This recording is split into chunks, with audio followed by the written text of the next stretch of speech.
ask you to do just one thing. Before he's spoken here, we launched the first volume of Chachamim to, I think, a very nice reception here.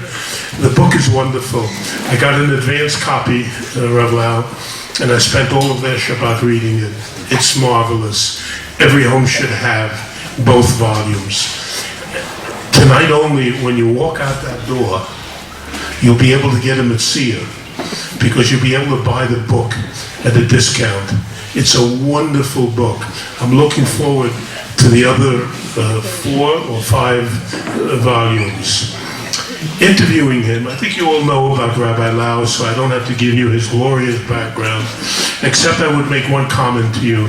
We in the Great Synagogue identify very much with what you stand for and the positions that you've taken on ethics, on learning, on how the Jewish community should function. We're honored to have your father here, a hero in his own right for the Jewish people.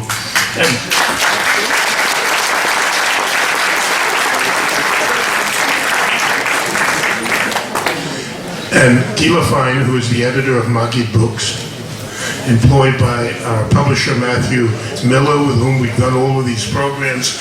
Matthew, please stand up. Let them see who you are. I am standing up. No.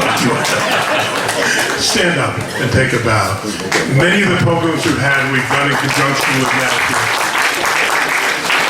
I don't know if Koren Publishers makes a profit or not, but the books that they put out are marvelous and enhance Jewish knowledge. Our format tonight will be a little bit different than the first program that you did, Rav Lau.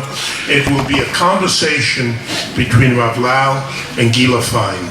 Gila Fine is the editor-in-chief of Maggid Publishing, which is a division of Koren, has an outstanding background from Hebrew University, worked in a number of places that enhanced Jewish learning, was the editor-in-chief of what I consider to have been the best intellectual journal in Israel.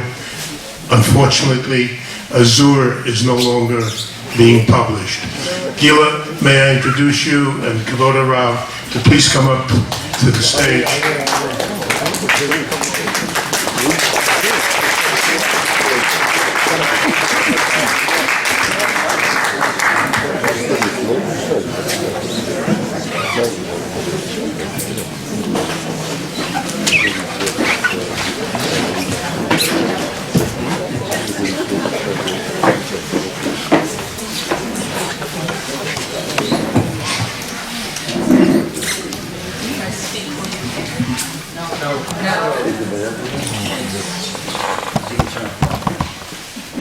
Now, yes. Okay, good evening and welcome to the book launch of the second volume. Okay. Welcome to the book launch of the second volume in Rabbi Dr. Daniel's series, The Sages, Character, Context, and Creativity. There is a wonderful incident in Tractate for Thought discussed in this volume. Still hearing me?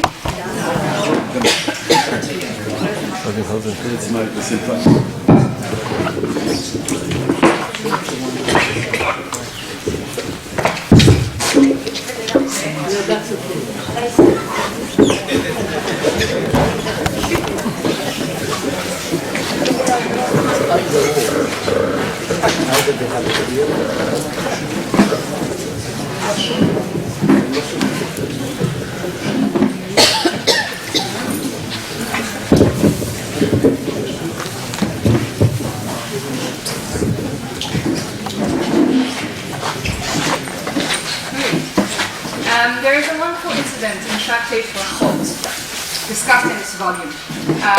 The patriarch, Rabbi Gamliel, goes to visit the home of the great sage Rabbi Yoshua. Rabbi Gamliel has never been to him before, and upon his arrival, he is amazed to discover that the walls of Rabbi Yoshua's house are black. Turning to Rabbi Yoshua in dismay, he says, "You're a blacksmith?" To which Rabbi Yoshua responds rather harshly, "Woe unto the generation that you are its leader, for you do not know the suffering of Torah scholars, how they nourish and support themselves." This is part of a larger larger story. There's an ongoing feud between Rabban Gamliel and Rabbi Yoshua, and perhaps we'll discuss this later. But it's been suggested that Rabbi Yoshua is making a very basic point here. To know a Torah scholar, to know a Talmid Chacham, it's not enough to encounter them in the Beit Midrash or through their teachings. You have to go to their home.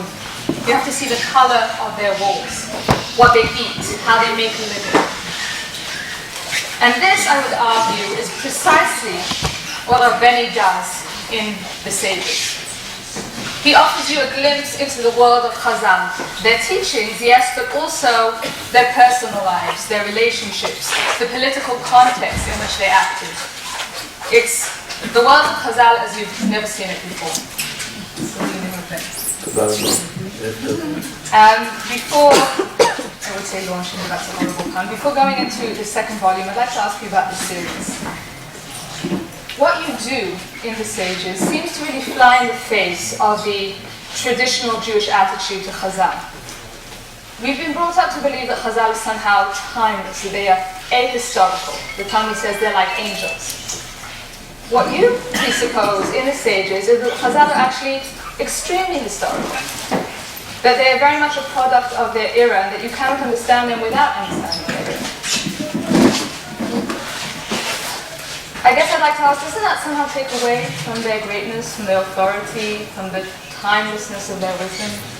As you remember, the Gemara said that if you watch Chazal as an angel, you can see yourself as a human being. But if you look on them like a regular people, you should look on yourself like a donkey. I believe that Chazal lived in a regular world. And more than that, I believe that Chazal was a regular people.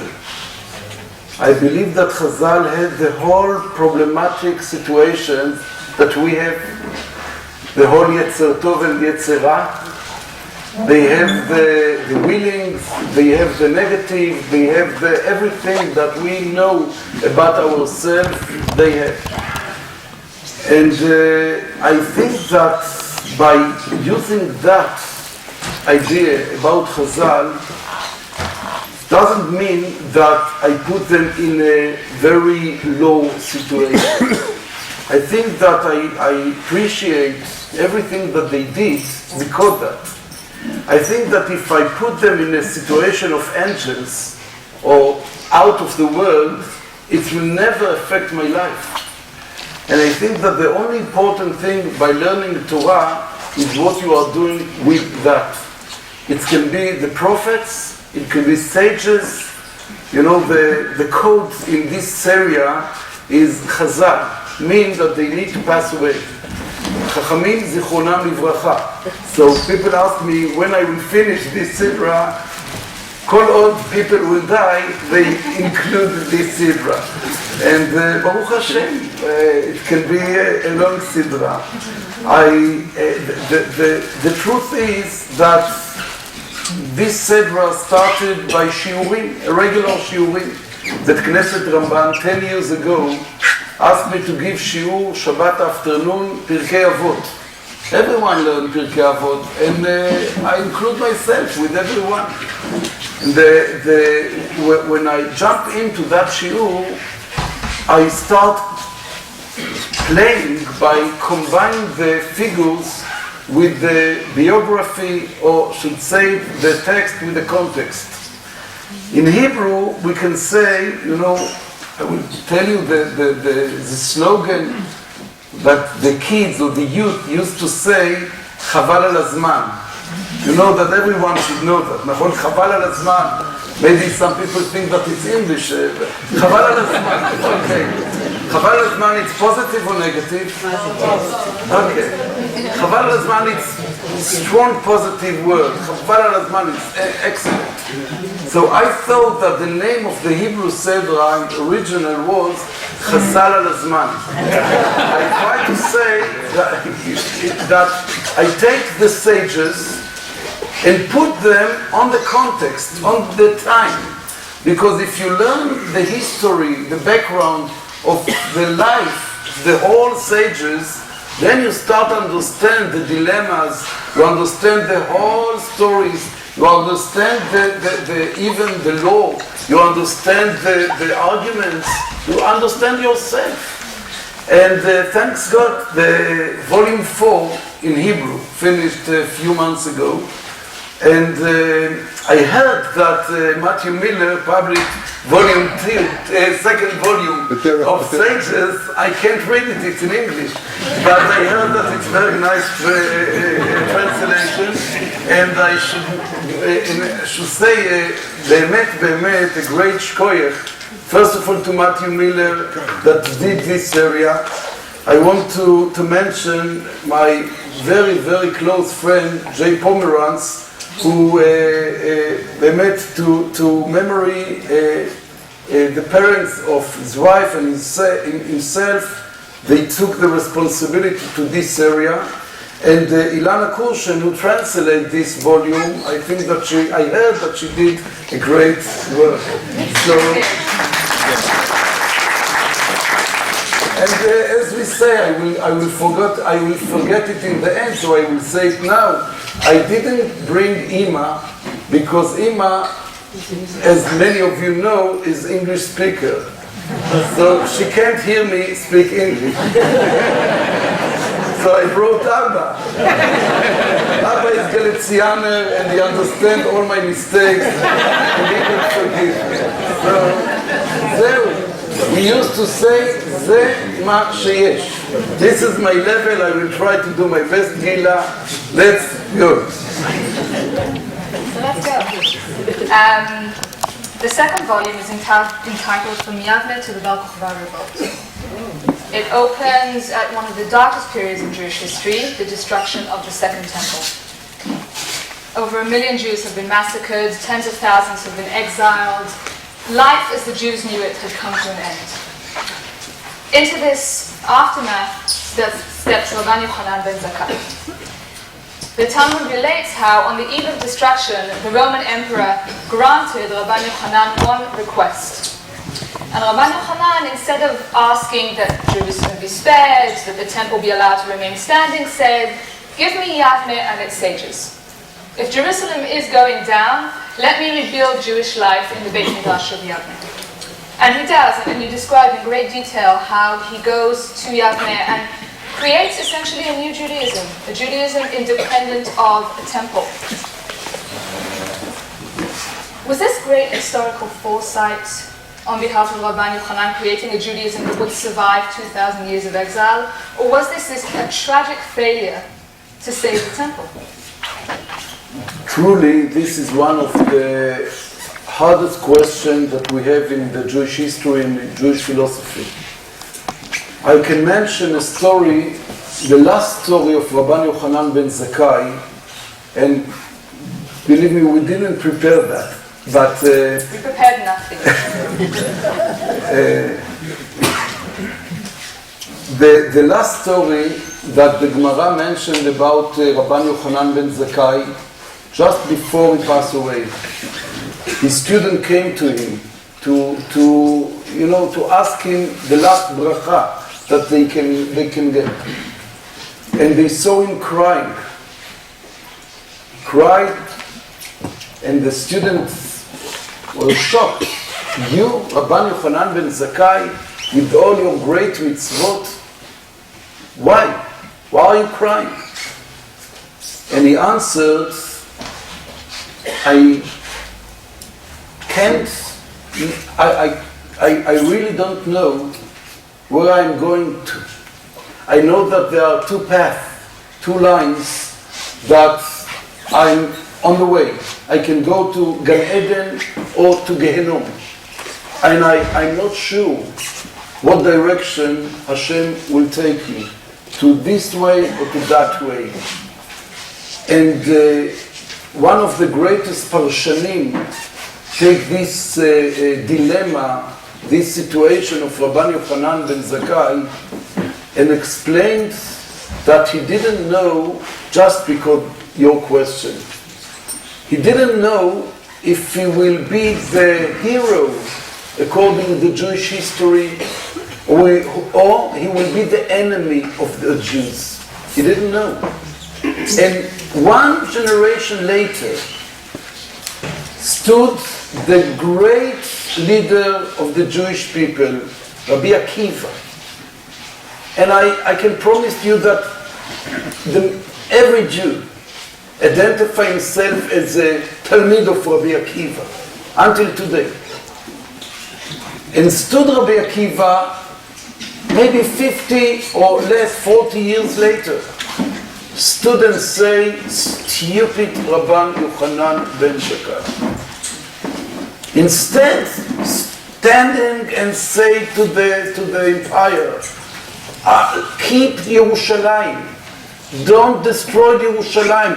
I will help you to find a way how to take the whole terrorist from Yerushalayim, but don't destroy the town, the city. Instead of doing that, he gave up.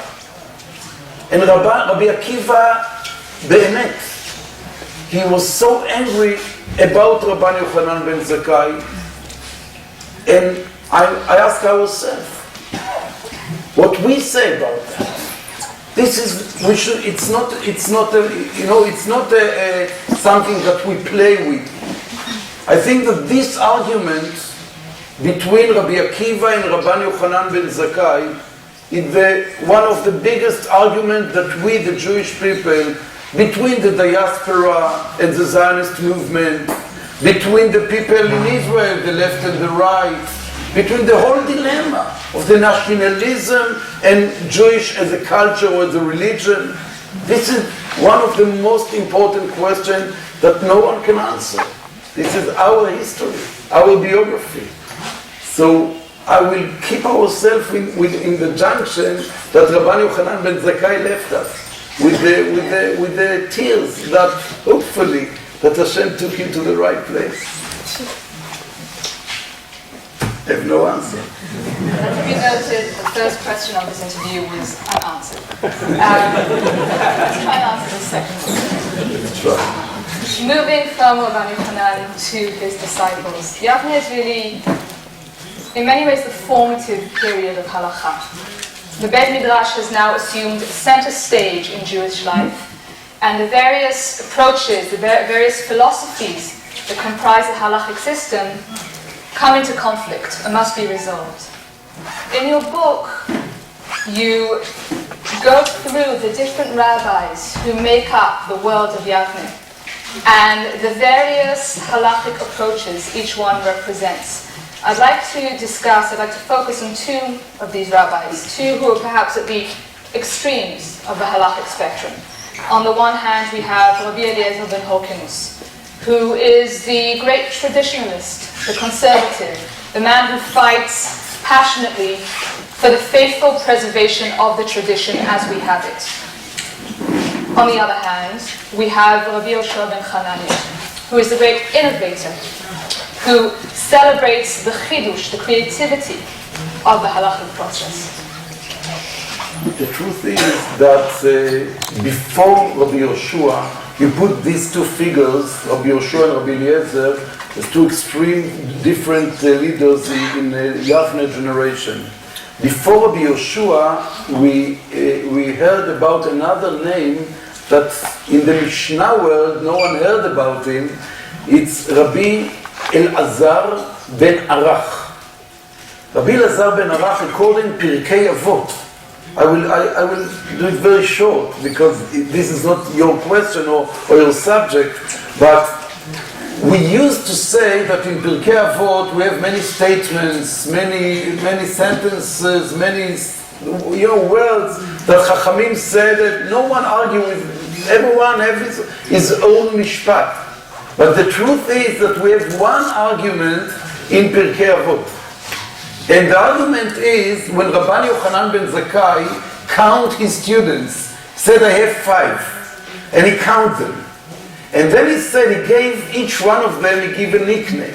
He said about Rabbi Eliezer, Bor Sud Sheino Ma'abed Tipa, was like a computer, he collected the whole knowledge and he didn't lose any message. He kept everything. kept everything like a well that collect the water, and everything was inside Rabbi Eliezer. Bo. Then, in the opposite, he put Rabbi Elazar, not Rabbi Yoshua. He put Rabbi Elazar and said, Rabbi Elazar, Ma'ayan mitgaber. Say it in English for me. Fountainhead. A fountainhead. A wellspring. No, wellspring better. English is quite good enough. So, Ma'ayan mitgaber, beautiful word in Hebrew. Ma'ayan mitgaber, Rabbi Elazar ben Arach. Now, he was the other option of Rabbi Eliezer. And then Rabban Yochanan ben Zakkai himself said, if I put the whole sages in one scale, and Rabbi Eliezer, okay, Rabbi Eliezer, as you said, the conservative, the one who kept the tradition, if I will put Rabbi Eliezer in the other side, he will win. Rabbi Eliezer. And then the Mishnah adds and said, one of the Talmidim of Rabban Yochanan ben Zakkai gave a different option. That he heard Rabban Yochanan ben Zakkai said that the whole sages will be in one scale, include Rabbi Eliezer and Rabbi Elazar. The Ma'ayan, Mitgaber, he will be in the other side, he will win. And this dilemma, this is the whole story of Yavne. What you prefer? You prefer the creation, you prefer the new ideas, you prefer the person who brought himself to the world with his own knowledge, or you want someone who collects the ideas from the old days and bring the tradition to the coming days. This is the whole dilemma. Now, Rabbi Elazar ben Arach, if I remember, I'm not sure in the English version, but in the Hebrew version, I put a small chapter about Rabbi Elazar ben Arach because we lost him. I mean the Jewish people, we lost him because he was individual. He didn't went with the people to Yavne. He was so individual, he was creative, he was so, one-man show. So he lose everything. He didn't understand the idea of chevruta. He didn't understand the idea of chavura, of bet midrash. Always worked alone. So he forgot everything. And we have maybe one Mishnah in Seder Taharot who mentioned Rabbi Elazar ben Arach. Then the second one, what you mentioned is Rabbi Yoshua.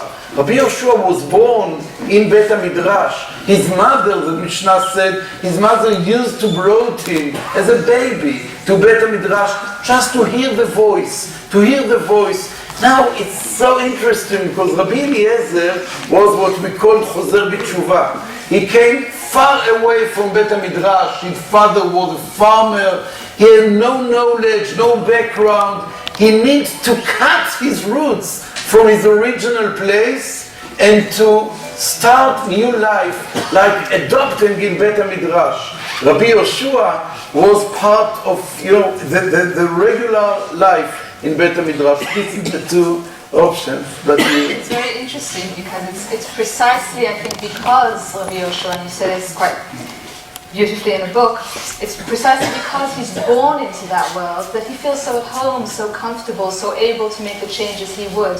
Whereas Rabbi Eliezer, who is an outsider, who in a way remains an outsider, is a lot less comfortable, and so he holds fast to what is. I don't want to jump to that, to that point about Chozrim B'Tshuva and nervous. I think that we need to be very careful, but Chozer B'Tshuva is very difficult. You always feel insecure. You always feel that something is not enough. You go to extreme, you go to the chumrah, because you feel that maybe you do mistake. Rabbi Yoshua was very relaxed, very comfortable with Bet HaMidrash, and he brought the message. You should keep me beside, because when I start talking about Rabbi Eliezer, Rabbi Yoshua, at the end of our meeting. Beautiful story. It's mentioned in Masechet. The Gemara took it from the book, from sages. It's Gemara Masechet Chagiga. If you go home and look, it's a long story about Rabbi. It starts like that two students came to Rabbi Eliezer, maybe in Chag or something, came to Rabbi Eliezer, knocked on his door, they opened the door, and they immediately asked them the question, מה חדש בבית המדרש היום? What new? What's happened? What's new in בית המדרש? Something new happened in your בית מדרש. The student was, it's my mistake, one student, Rabbi Yossi ben Durmaski, never mind. So Yossi, let's call him Yossi, was young. Okay, so Yossi heard the rabbi ask him, what's new? What's happened in Beit HaMidrash? So automatically he answered. And his answer was, I will not put you in this situation. He brought Mishnah from Masechet Yadayim, who gave an argument between Rabbi Tarfon and Rabbi Ishmael, something about the halachot of Jordan. Azvu, never mind. Argument, machloket in Beit HaMidrash, and then in the end of the machloket, the Talmid gave Rabbi Eliezer the whole, kaka sikum summary of the machloket. In the end he said, Nimnu vegamru, they vote and made the solution. They made the hachlata, okay, in Beit HaMidrash, they vote, acharei rabim leatot, the majority made the decision, that X, Y, Z.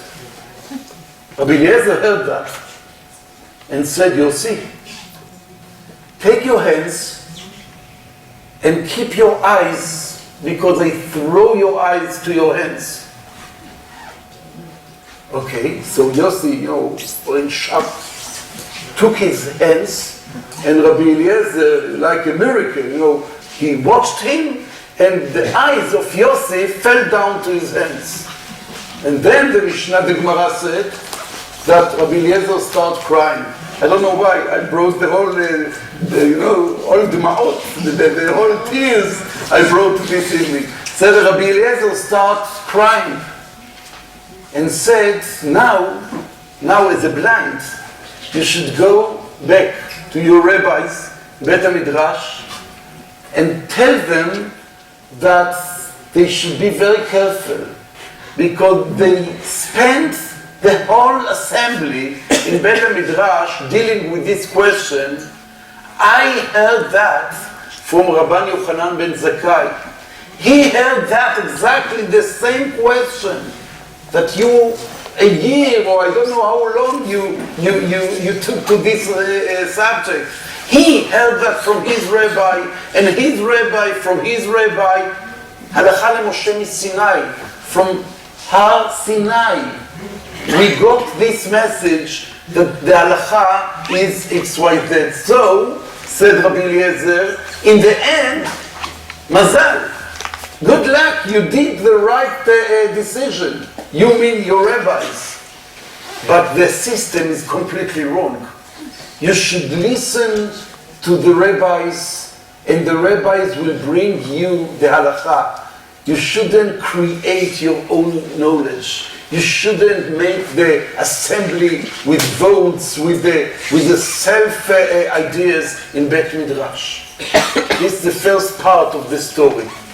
Then the Gemara said that another two students came to Rabbi Yoshua. Knocked on the door. Rabbi Yoshua opened the door and said, "Ma chadash bebeit Midrash hayom?"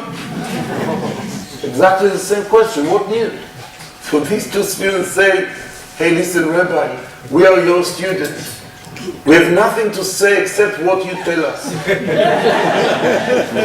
So he said, it can't be. לא יכול להיות. אין בית מדרש ללא חידוש.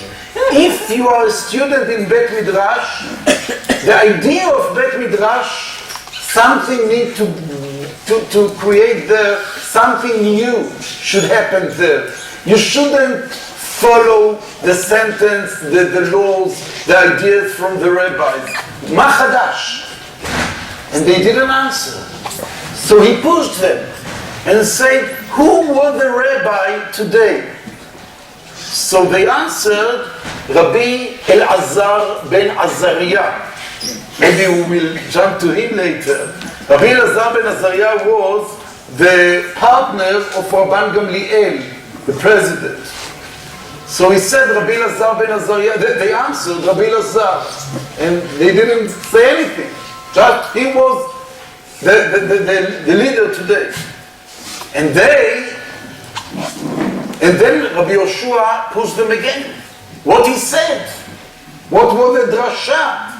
So they answered, he took pasuk, Lech hakel et ha'am, go collect the people, anashim, nashim, vataf, and they brought drasha. And the drasha was that Rabbi Elazar ben Azariah said in this assembly that they talked about that Moshe got the order from Hashem to collect the people, the men, the women, and the kids. Everyone need to come to hear what Moshe had to say. Rabbi Yoshua reacted, fantastic, great, brilliant drasha. And you read this Gemara, this page in Masechet Chagiga, and you feel not comfortable. I, as a teacher, if one of my Talmidim will give this drasha, Hakel et ha'am, let's collect the people, anashim, nashim, vataf, and the idea is nashim, what is a great idea? Why Rabbi Yoshua reacted? Fantastic, brilliant. The truth is that Rabbi Yoshua understood that when Rabbi Elazar ben Azariah came to be the president instead Rabban Gamliel, something new happened in Bet HaMidrash. In the days of Rabban Gamliel, Shomer, a person stood in the gate, mamash like we have the experience in Yerushalayim, that you check your body, so he checked your soul. Every person who came inside Bet Midrash, Rabban Gamliel gave the order to check him, tocho kevaro, if he allowed to be in our club, because he didn't give reshut to the people to come and learn Torah, just select them. He did that very strongly. And when Rabbi Elazar ben Azariah jumped to be the president, with the whole politician around that, Rabbi Elazar ben Azariah, the first act that he did, he opened the gates and said, Yikansu hakol. Everyone who wants to be part of our club, accept. And then Rabbi Yoshua said, you don't understand what the message was. The message was, Hakel et ha'am. I want everyone to learn Torah. Now, what's the difference? Rabbi Elazar ben Azariah, the new president, understood that we need to give reshut to the people. Rabban Gamliel wasn't ish ra, bad man. He was very strong. He was a big dictator. But he understood, Rabban Gamliel, that without keep the people in line, keep them strongly, everything will destroy. The whole Torah will split around the world. Just remember that this time we are talking about the year 100 or 110. The Christian just created in the world, in Yerushalayim. You sit in a class, you said Shema Yisrael, Hashem Elokeinu, Hashem Echad, and your colleague sit next to you and say Shema Yisrael, Hashem Elokeinu, Hashem Shalosh. Okay? No, the Christians still inside our club. And Rabban Gamliel was afraid that he will lose. So he put strong borders in Bet HaMidrash. Rabban Gamliel kept the idea of selective. Rabbi Elazar ben Azariah opened the gates. So Rabbi Yoshua, when he heard the message that Rabbi Elazar ben Azariah said to the student in Bet HaMidrash, said, fantastic, new generation came to Yavne. Rabbi Yoshua was part of that. We should say Bet Hillel. Rabbi Eliezer ben Horkenus, the first part of the story, came from Bet Shammai. The real difference between Rabbi Eliezer and Rabbi Yoshua is Bet Shammai and Bet Hillel. Shammai the traditional, Shammai who want to keep the old laws from the old generation. We don't want to move the halakha, we want to keep the halakha. Beit Hillel, we want to share the halakha with the people, we want to create the new ideas with the whole people around. This is kaka, I'd like to pick up from that point, and I should probably just mention that Yossi from the first part of the story, his eyes were reinstated in his head.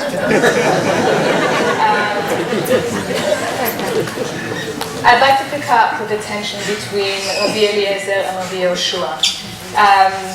It bubbles and boils for a while, and it really comes to a head in the story, the very famous story, perhaps the most famous story of the Talmud, the story of the oven of Achnai. Do you want to tell it? You, of course, I can. There is an oven, and the sages have to... The sages have to decree whether the oven is pure or impure. Rabbi Eliezer says it's pure.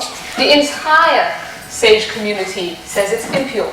Rabbi Eliezer gives one argument after the next until the Talmud says he gave all of the arguments in the world, and yet the sages remained unconvinced.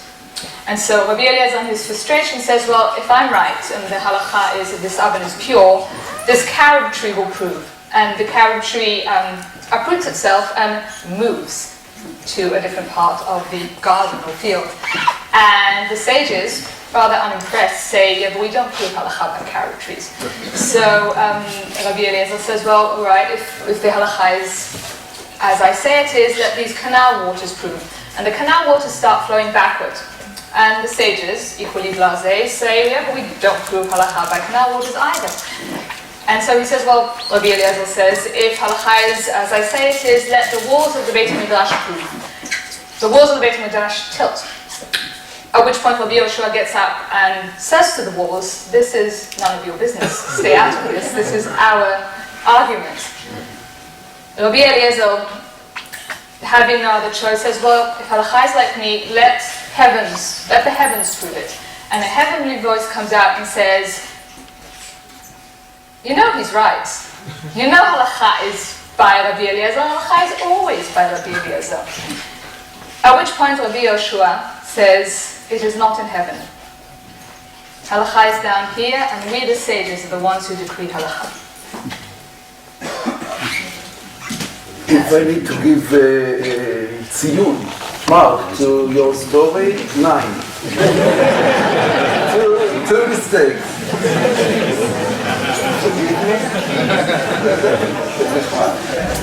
First of all, the story about the walls. When Rabbi Yoshua talked to the walls, he said, it's not your business. It was already when they start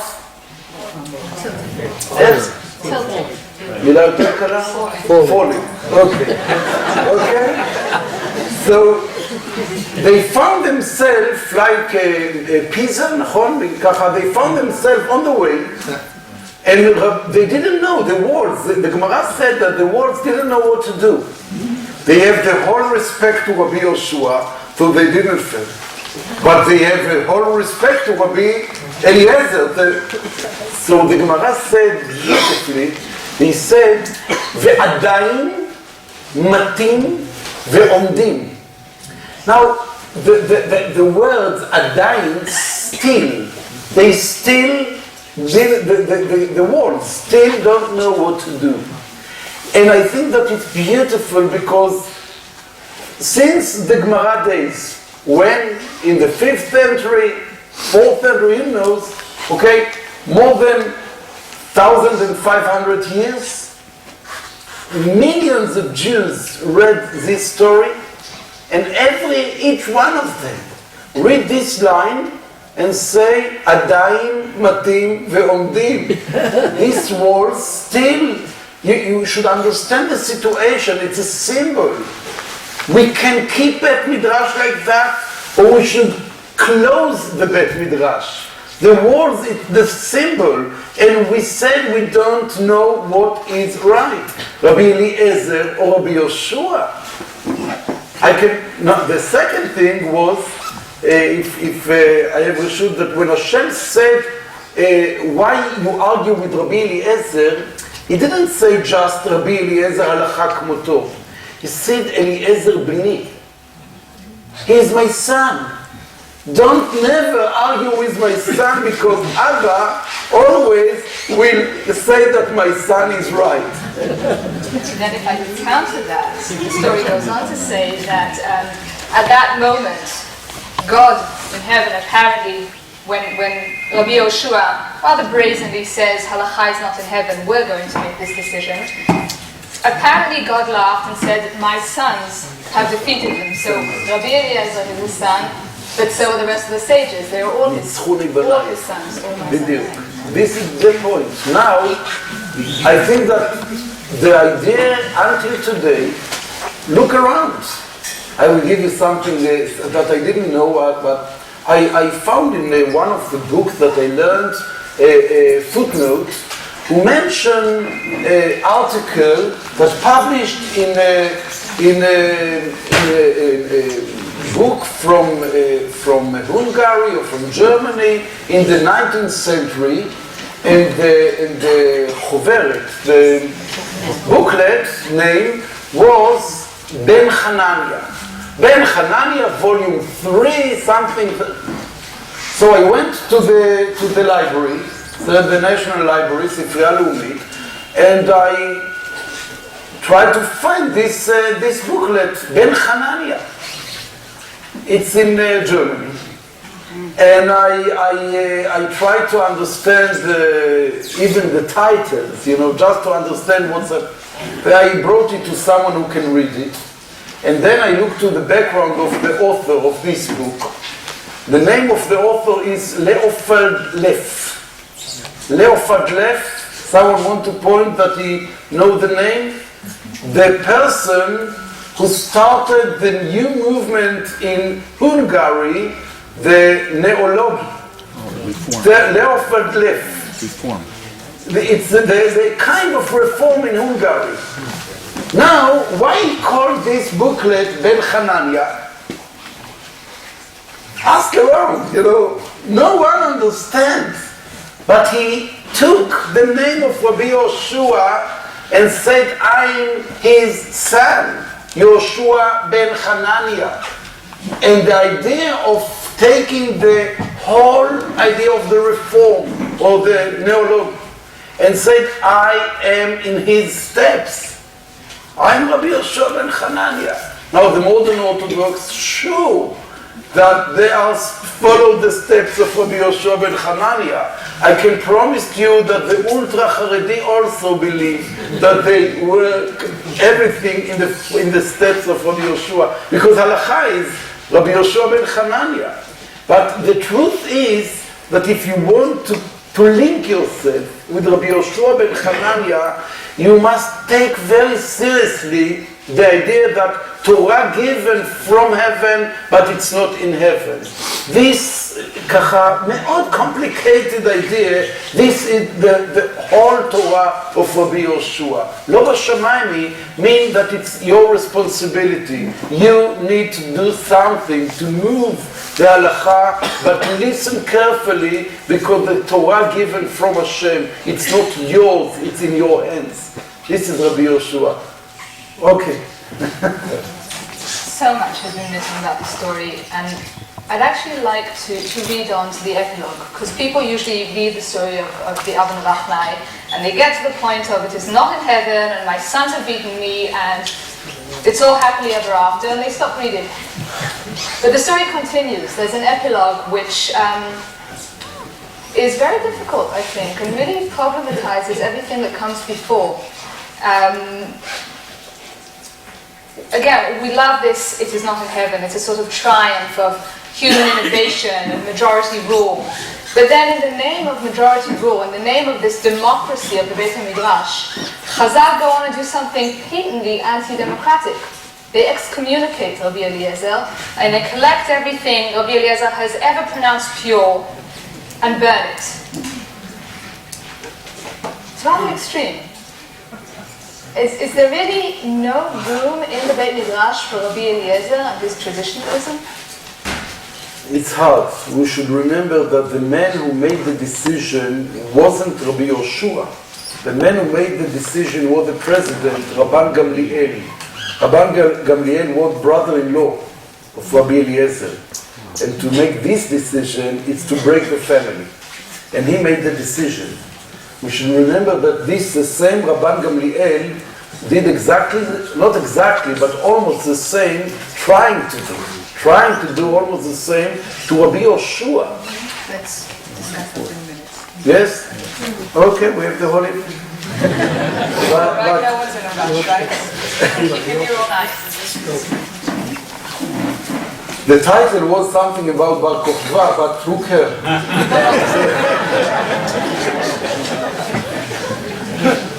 All right, let's go on to Rabban Gamliel. If this matrix went complicated enough, I'd like to throw Rabban Gamliel into the mix. If Rabbi Eliezer is the conservative and is about conservatism, and Rabbi Yoshua is about creativity, Rabban Gamliel is about unity. You already mentioned this. It's about the aftermath of destruction, Judaism being extremely disabled, and Rabban Gamliel as a patriarch is extremely determined to create a unified halachic front, to centralize the people under one religious authority, which happens to be his own authority. This really does not sit well with Rabbi Yoshua, who champions pluralism and majority rule. And so it happens that the two most powerful men of Yavne, the patriarch, the political leader, Rabban Gamliel, and the great sage, the religious leader, Rabbi Yoshua, clash. The situation, it's not one, it wasn't once. I think that if we read carefully around the Talmud, Masechet Brachot, Masechet Rosh Hashanah, Masechet Bechorot, we can collect, and maybe I should mention now that the idea of the Shita, the way how I worked in this book, is to collect, to take many pieces of knowledge around the Talmudim, Midrashim, and try to make a puzzle of the figures, and then if it's right or wrong, I'm not sure, but it's option. Always it's option. Now, about Rabbi Yoshua and Rabban Gamliel, we have many situations of dilemma between these two leaders, and the most important thing to understand that Rabbi Yoshua believed that living in Bet Midrash, this is an open yard that you can play inside, and everyone who is member in the club can say whatever we want, and we vote, and Acharei Rabim Le'atot, the majority will make the decision. And because that pluralism, Rabban Gamliel refused to give the keys to Bet HaMidrash. Rabban Gamliel made the shita that Aseh Lecha Rav. Now, every Bet Knesset, every school, every kindergarten, you have this slogan, Aseh Lecha Rav Ukne Lecha Chaver. But more than that, you hear the voice of Rabban Gamliel, Aseh Lecha Rav, והסתלק מן הספק. You will help me by that. עשה לך רב, it's easy, בסדר? You should make your own rabbi. הסתלק מן הספק, run from... Distance yourself from that. Distance yourself from doubt. Okay, בסדר, go ahead, תודה. Now you should remember, עשה לך רב וקנה לך חבר. This is again Rabban Gamliel slogan, משפט, a statement. He said, this is my shita. עשה לך רב, don't close, don't go around, don't be with too many voices, don't be ככה open to the world. Go with one shita to your life. I don't want to go inside the dilemma between Rabbi Yoshua and Rabban Gamliel because it's too long. You will read it. It's a nice price tonight, the book. So, you can read it. It's clear enough. It's a whole chapter about the relationship between Rabbi Yoshua and Rabban Gamliel. But I want to give an idea that maybe we can find another Mishnah, but not in the Mishnah. Okay, in Pirkei Avot, you have the Mishnah, Aseh lecha rav, Kneh lecha chaver. And every baby, every kid knows this Mishnah, Aseh lecha rav, Kneh lecha chaver. But if you open the Gemara, the same Gemara in Masechet Chagiga, you see that the Rabbi Lazar ben Azariah, who came to be the leader instead of Rabban Gamliel, he said differently. He said, Aseh oznecha. Now we will באמת translate the word, Aseh oznecha כאפרכסת, hard, וקנה לך לב מבין לשמוע. Afrakesset is a Greek word. Make your ear as a funnel, I suppose, and what was the second? וקנה לך לב מבין לשמוע. And acquire an understanding heart to hear. Okay.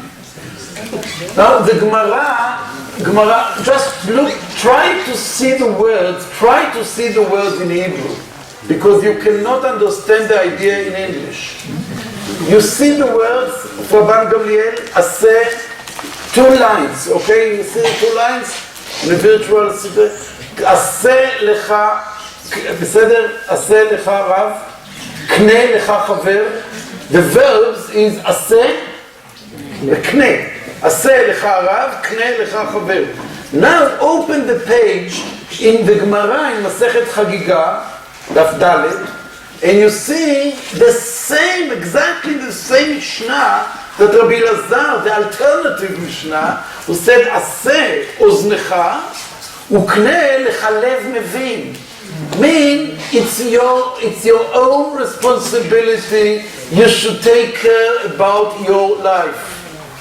Don't go follow the rabbis, what the rabbi said, take care about yourself, open yourself.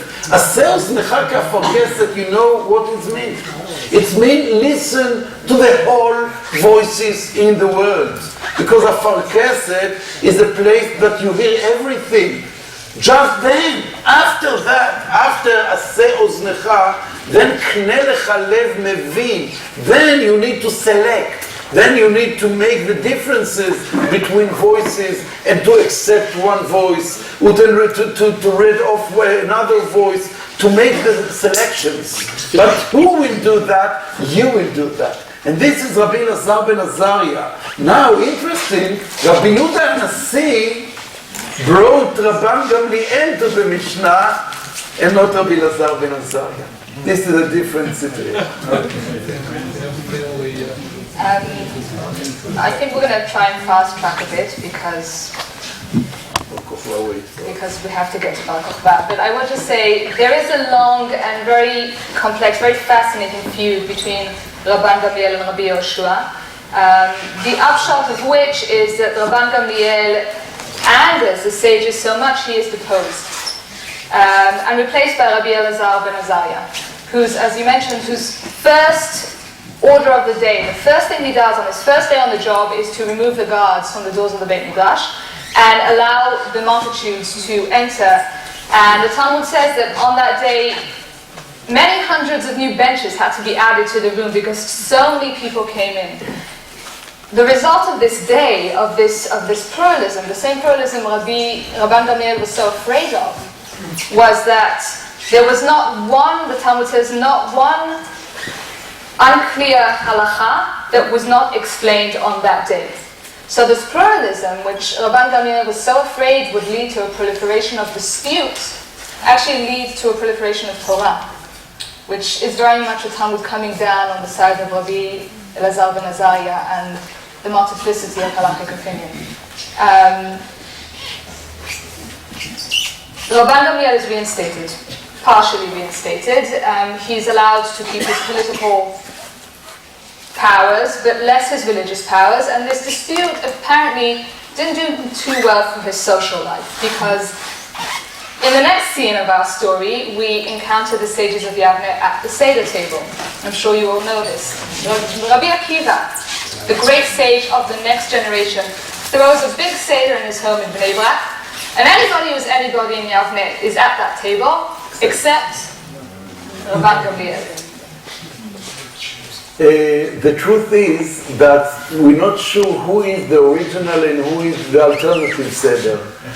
Because, you know, the truth is that if you learn the Haggadah shel Pesach, very seriously, you know that every paragraph in the Haggadah shel Pesach, the original Haggadah, not the new parts, but the original parts of the Haggadah, is each one of them, each paragraph, have background from the original classic texts, from the Mishnah, from the Gemara, from the Midrash, very old text, canon, except one. The story about Leil Seder in Bnei Brak, this short story, we cannot find it in any old text. Not in the Mishnah, not in the Bavli, not in Yerushalmi, not Midrashim. The original place, the only place that we find this text is in the Haggadah shel Pesach. But in the Tosefta, we find something very close to this story, and the Tosefta brought the story about Maaseh Rabban Gamliel, who spent the Pesach, Leil Seder, not in Bnei Brak, but in Lod.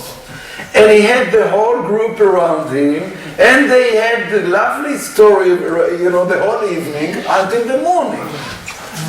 So now you understand that we are in two situations, or two alternatives. One, Rabban Gamliel Seder in Lod, and one, Rabbi Yoshua in Bnei Brak. You remember the names of Leil Seder in Bnei Brak? I will remind you. Maaseh Rabbi Eliezer, Rabbi Yoshua. Look to my, you know, each one is a person. You see the picture? Maaseh Rabbi Eliezer, Rabbi Yoshua, Rabbi Elazar ben Azariah, Rabbi Akiva, Rabbi Tarfon, שהיו מסובים בבני ברק. Why I mention that? Because in the one side, the two old leaders from the old days, Rabbi Eliezer and Rabbi Yoshua, they came as the rabbis, the old rabbis. I assume that 8 years old or something like that. They met the Rabbanim HaGdolim. In the central, we see the manhig, the leader, Rabbi Elazar ben Azariah. What age? הרי אני כבן 70 שנה, young, 17, 19, משהו, ילד, kid. In the other side of the table, you see Rabbi Akiva, the same age or more or less with Rabbi Elazar ben Azariah, in the second generation of Yavne, and in the corner you see Rabbi Tarfon. Rabbi Tarfon is completely different story. You have a different chapter about him. He is always jump in the group. But what I want to mention, to move ourselves to the last paragraph of Rabban Kochva, is what they talked about in this evening.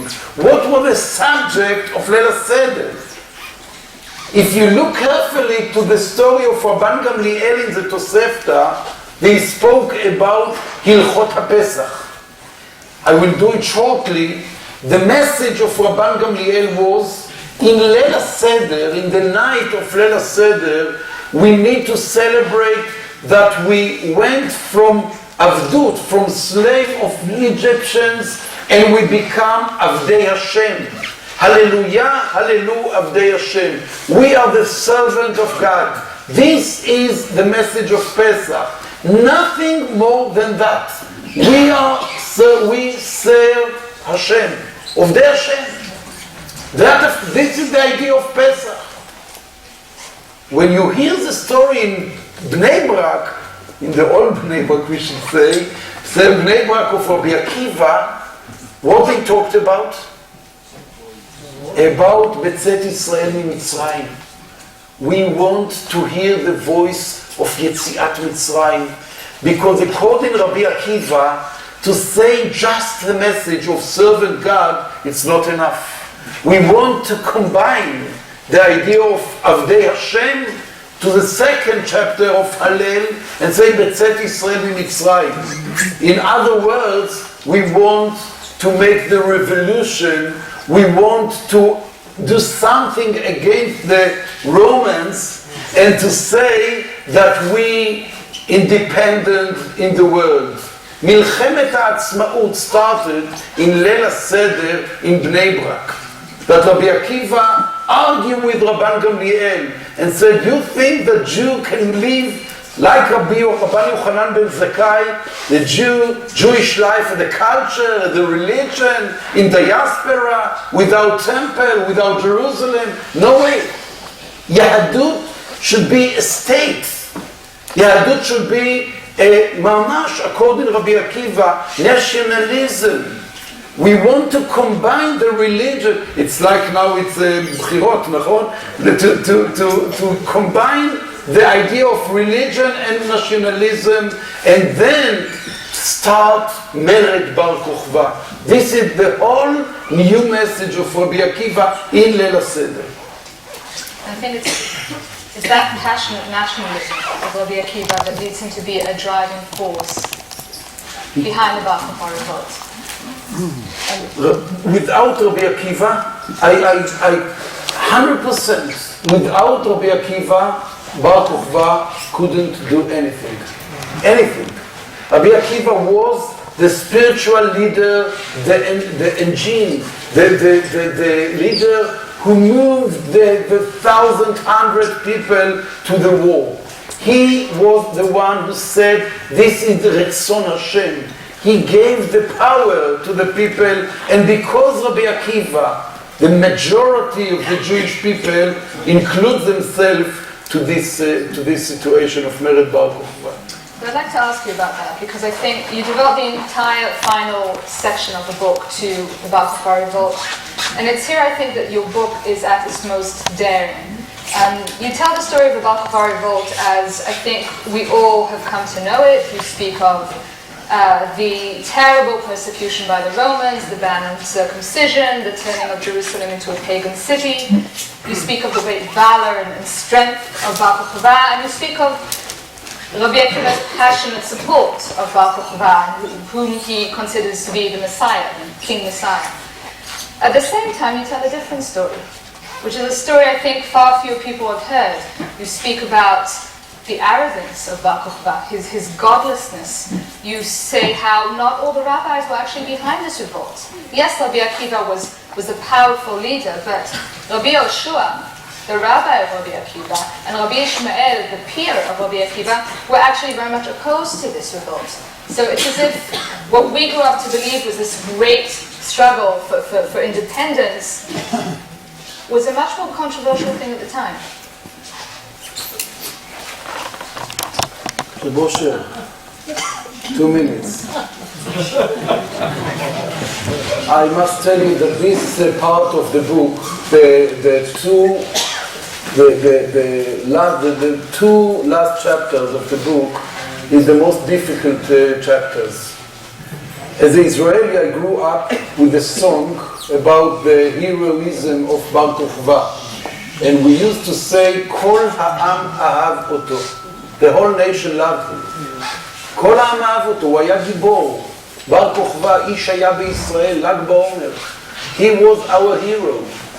And no one argued about that. No one argued about that. Rambam said that the whole sages, except Rabbi Akiva, include themselves with Rabbi Akiva to say Melech Mashiach, Bar Kochva. And all of them was wrong. And I hope that Rambam will forgive me. I want to argue with Rambam and say that it's not true. That the majority of the rabbis was against this Mered Bar Kochva, against Rabbi Akiva. But Rabbi Akiva was so strong. So he moved the people and no one can stop him. Now the price. I will not jump to that now. You will read. And you will read and you will see that I end this book with dilemma.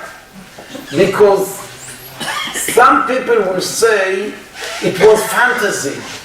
It was terrible. You know, last week in Haaretz, Yossi Sarid wrote an article special to Lag BaOmer, and say after reading Sages Volume 2 in Hebrew, he said that was his article. He was, I want to tell you that we should be very careful. Because if we are going after leaders with fantasy, we'll destroy our state. And in the other side, people like Israel Eldad, the father of Aryeh Eldad, wrote in the 80s, without Bar Kochva, the Zionist movement will not happen. The whole idea of Zionist movement started because the ruach, the spiritual of Bar Kochva. Now it's a real dilemma. The name of Bnei Akiva, after Rabbi Akiva, it's not because it's Torah business. It's because a combination between Torah and nationalism. And now I end the book with a dilemma. And the dilemma is really, it's today, it's not a history dilemma. It's dilemma about the relationship in the decision that the Prime Minister took tomorrow or today or yesterday. This is our dilemma. And as I said about Rabban Yochanan ben Zakkai, I prefer to put on the table or in the book strong question, instead give a stupid answers. Toda rabba.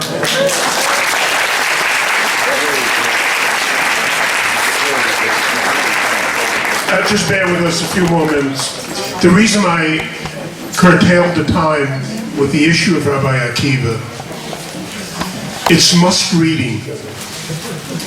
It is written so beautifully to understand who this Rabbi Akiva was.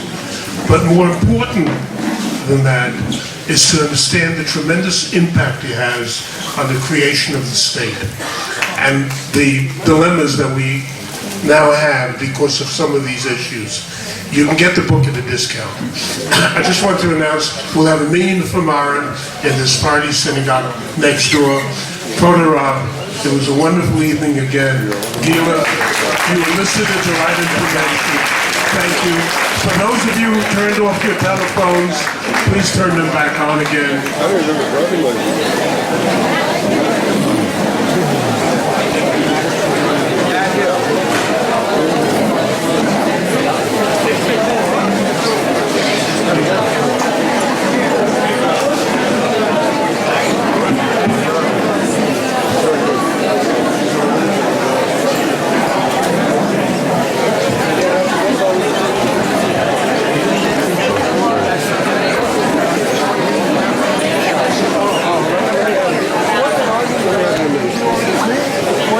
Those of you who bought books or are about to buy books, you can have an autograph like this.